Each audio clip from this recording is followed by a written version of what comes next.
El 2023 comenzó con grandes esperanzas para las tropas ucranianas que iniciaban una contraofensiva contra el ejército ruso. Pero el año terminó con la decepción de Ucrania por sus pobres resultados en el campo de batalla. Sus tropas ya no tienen el ímpetu de los primeros meses y existe una enorme incertidumbre sobre el futuro de la ayuda occidental al esfuerzo bélico de Ucrania. Rusia, por su parte, fue víctima de una muy efímera rebelión a manos del líder del grupo Wagner, que pocas semanas después resultó muerto en un misterioso accidente aéreo. Vladimir Putin se sigue empeñando en llamar operación militar a esta invasión y castiga con dureza a los que la llaman guerra. 24 meses después de invadir a su vecino, Rusia tiene en su poder una quinta parte de Ucrania y la línea de frente, que tiene unos 1000 kilómetros de largo, apenas se ha movido en este año. Mientras tanto, lejos del campo de batalla, en los países occidentales que han apoyado la lucha de Ucrania contra un adversario mucho más grande y poderoso, las deliberaciones políticas sobre los miles de millones de ayuda financiera son cada vez más tensas. Esta es justamente la apuesta del presidente ruso Vladimir Putin: esperar a que el apoyo de Occidente se desmorone gradualmente, fracturado por las divisiones políticas, erosionado por la fatiga de la guerra y distraído por otras exigencias, como por ejemplo la amenaza de China a Taiwán o la guerra de Israel contra Hamás en Gaza. Pero, ¿cuánto va a poder esperar Rusia? Los países occidentales, liderados por Estados Unidos, han impuesto sobre ese país una serie de sanciones económicas, las más duras de la historia según explican. Sin embargo, la economía rusa está afectada, pero no paralizada, como se esperaría luego de 2 años de conflicto y sanciones. Además, Rusia sigue controlando gran parte de lo que sucede en el campo de batalla. El ejército ruso ha plantado sus líneas defensivas con miles de explosivos que dificultan e incluso imposibilitan la contraofensiva ucraniana. Las fuerzas ucranianas no estaban bien preparadas para recuperar el territorio perdido y sus expectativas no fueron muy realistas. Podríamos decir que hasta este momento Rusia está ganando esta guerra, pero no todo son buenas noticias para Putin. El Tribunal Penal Internacional emitió en marzo una orden de detención contra él por crímenes de guerra, acusándolo de responsabilidad personal en el secuestro de niños en Ucrania. Esto le impide viajar a muchos países en busca de apoyo y de ayuda económica.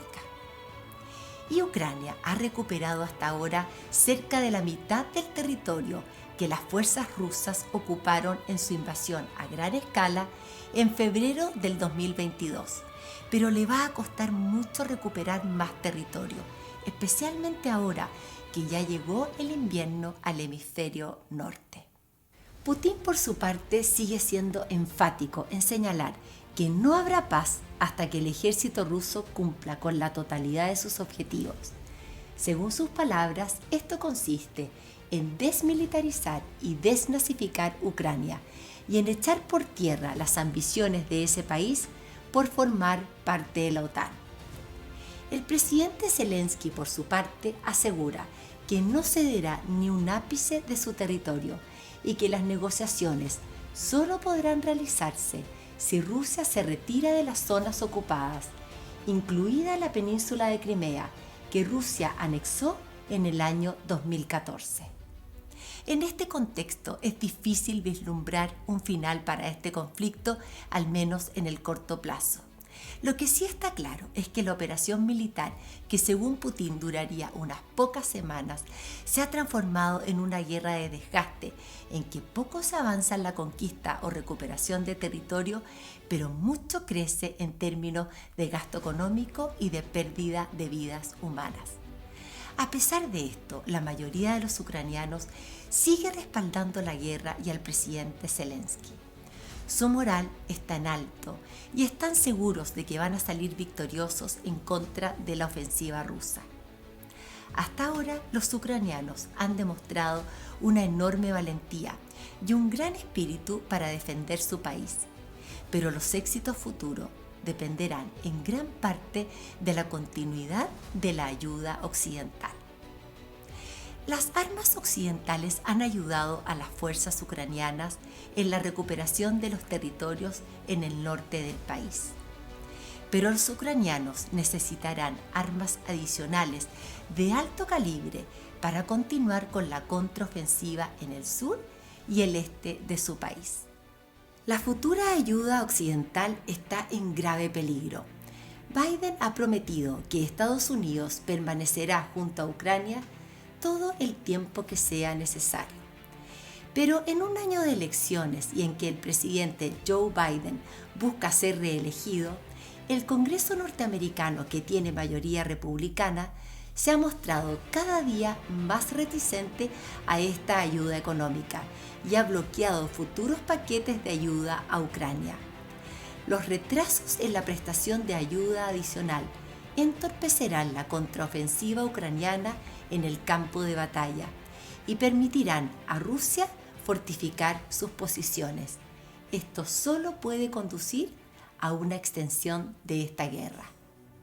Mientras Estados Unidos se estanca con la futura ayuda, la Unión Europea parece decidida a seguir al lado de Ucrania. Pero esta determinación no está exenta de dificultades y también tiene sus días contados. Es poco probable que Europa, con sus propios conflictos y sus propios desafíos, siga contribuyendo con los esfuerzos militares de un país que no es miembro de la OTAN.